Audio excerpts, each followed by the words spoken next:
we can no longer accept to pursue a bilateral process with the US as a sole mediator.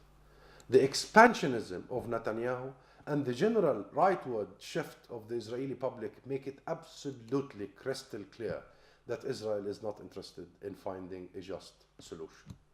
The unilateralism of the Trump administration demonstrates that the US has abandoned any pretense of adherence to international law. Instead, we must seek international support for a multilateral process that relies on the framework of international law and preserves the achievements we have made up to this very point. Why this, you may ask.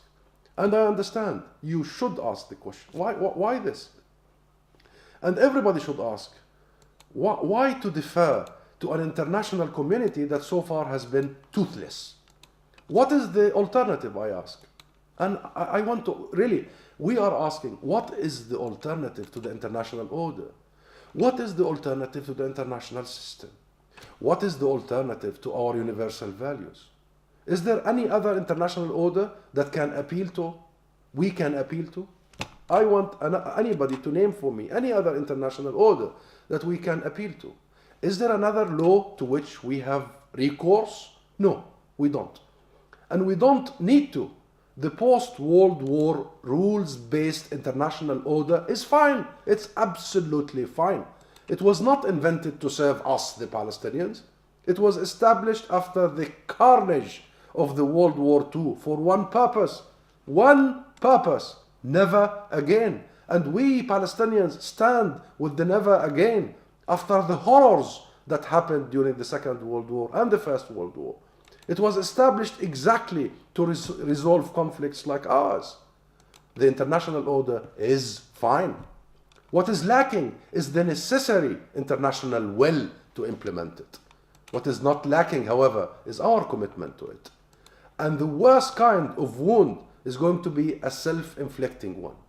And we would be inflicting one should we veer away from this international legitimacy. We will continue to bolster and defend the achievements we have made over the past 25 years. The institutions we have built and the preparations for statehood we have made with the support, I may add, the generous support of the international community. We have resisted the Trump administration's attempt at isolating us. We have done so successfully. We have the continued consensus of the international community behind us, minus the Trump administration. We are not isolated and alone.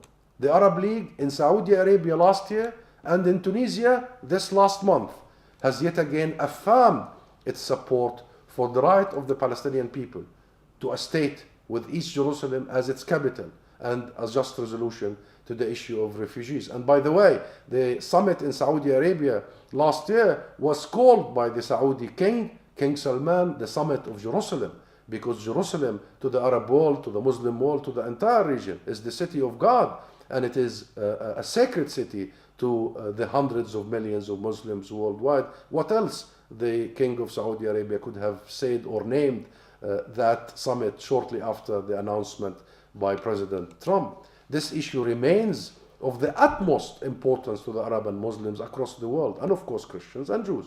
We are not alone. The Arab world and the international community as a whole remain committed to the two-state solution and to its own resolutions.